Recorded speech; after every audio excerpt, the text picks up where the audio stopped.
آپ کو کراچی لے چلتے ہیں، شاہد خاقان عباسی اس وقت میڈیا سے بات کر رہے ہیں۔ قانون کی تشریح کون کرے گا؟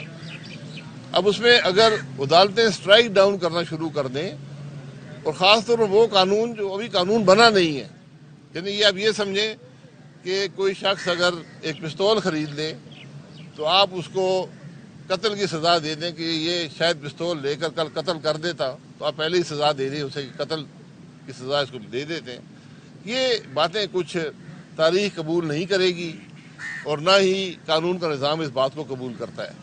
سر، ماضی میں جو قوانین میں تبدیلی کی گئی تھی سیاسی جماعتوں کی جانب سے، صرف اپنے مفادات کے لیے چینج کیے تھے، اب جو آپ بدلاؤ لانا چاہتے ہیں، قانون میں ترامیم لانا چاہ رہے ہیں، تو یہ بھی اپنے مفادات کے لیے، یہ بہتر نہیں ہوگا کہ الیکشن کروا دیجیے، الیکشن کے بعد جو بھی گورنمنٹ بنتی ہے وہ اگر قوانین میں ترامیم کرتی ہے اور اس میں آپ سپورٹ کرتے ہیں تو وہ زیادہ بہتر رہے گا؟ دیکھیے، قانون پہ تنقید کر لیں نا، اس قانون یہ واحد قانون جو میں نے دیکھا ہے اس میں کوئی آدمی تنقید نہیں کرتا۔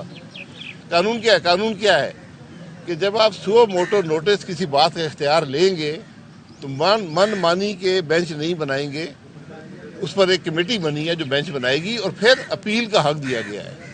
یہ دنیا میں کسی انصاف کے نظام میں نہیں ہے کہ آپ اپیل کا حق نہ دیں، یہ آئینی آپ کا حق ہے پاکستان کے اندر، اور خاص طور پر جب سو موٹو نوٹس اختیارات لے کر کوئی فیصلے کیے جائیں اور پھر اپیل کا حق نہ دیا جائے تو یہ بات نہیں چلتی۔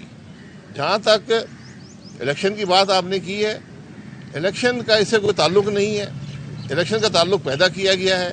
الیکشن آئین کے مطابق الیکشن کمیشن آف پاکستان کی ذمہ داری ہے، وہ ذمہ داری پوری کرے۔ اگر حکومت یا کوئی اور ادارہ ان سے تعاون نہیں کرتا تو وہ اپنی رپورٹ میں لکھ دیں گے، اس پر جو کارروائی ہونی ہے وہ ہو جائے گی۔ اس کو تماشا مت بنائیں۔ اور یہ ساری بات پیدا ہوتی ہے جب من مانی کے بینچ بنتے ہیں۔ میں آپ کو آج بتا دیتا ہوں، آپ یہاں کسی سڑک پہ کسی آدمی سے پوچھیں کہ اس بینچ کا فیصلہ کیا آئے گا، وہ آپ کو بتا دے گا کہ فیصلہ کیا آئے گا۔ یہ بدنصیبی ہے، عدالت کی ساکھ اس حد تک متاثر ہو چکی ہے۔ اچھا، ابھی آپ نے غالباً نام نہیں لے رہے لیکن شاید ثاقب نثار صاحب کا ذکر آپ نے کیا کہ انہوں نے آپ کو کہا کہ اگر آپ نے قانون بنایا رات کو بنائیں گے تو صبح تک، تو اس طرح یہ لگ رہا ہے کہ پھر پورا جو سسٹم ہے اس کو بلیک میلنگ کے ذریعے چلانے کی کوشش کی جا رہی ہے۔ دیکھیے، بلیک میلنگ کی بات نہیں ہے، میں نے آپ کو ایک مثال دی ہے، میں نے کسی کا نام نہیں لیا، نام لینا درست نہیں ہے، جو آدمی اپنا دفاع نہ کر سکے اس کا نام نہیں لینا چاہیے۔ تو بہرحال یہ ہمارے نظام کی خرابیاں ہیں کہ آج جو عدالت کا نظام ہے وہ ہر بات کو سو موٹو نوٹس لیتا ہے۔ شادی گھروں پر بھی سو موٹو نوٹس لیا گیا، لیکن جو ان عدالتوں میں ہو رہا ہے اس کا کوئی سو موٹو نوٹس کیوں نہیں لیتا؟ آپ یہاں جائیں ذرا دیکھیں کہ کتنے لوگ کتنے سالوں سے ان عدالتوں کے چکر لگا رہے ہیں۔ کیا یہاں انصاف نہیں ہونا چاہیے؟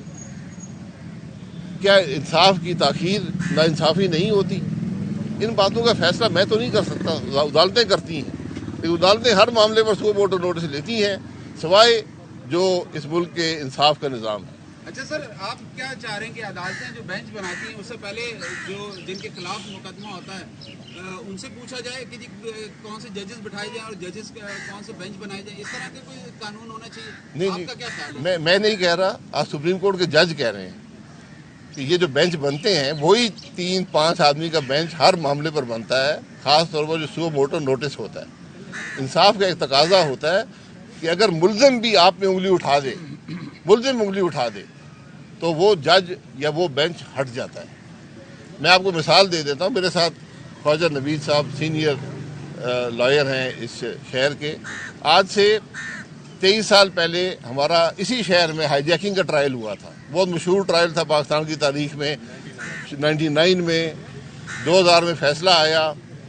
رحمت حسین جعفری صاحب اس کے جج تھے، اس وقت ہائی کورٹ کے جج بھی نہیں تھے، اسپیشل کورٹ کے جج تھے۔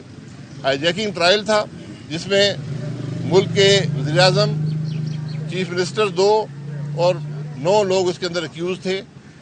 سب سے ماشاء اللہ حکومت تھی اس وقت۔ رحمت حسین جعفری صاحب نے ٹرائل چلایا، ڈے ٹو ڈے بیسس پر چلا۔ ٹرائل جب مکمل ہو جاتا ہے تو آپ جج کے پاس پیش ہوتے ہیں اور ایک کاغذ پر سائن کرتے ہیں کہ مجھے اس ٹرائل سے کوئی اعتراض نہیں ہے۔ یہ بات درست ہے جی؟ تو ایک ایک کر کے ہم 9 ایکیوز تھے تو کمرے میں لے گئے، رحمت حسین جعفری صاحب بیٹھے تھے۔ تو میں جب کمرے میں گیا تو انہوں نے تمام اہلکار نکال دیے۔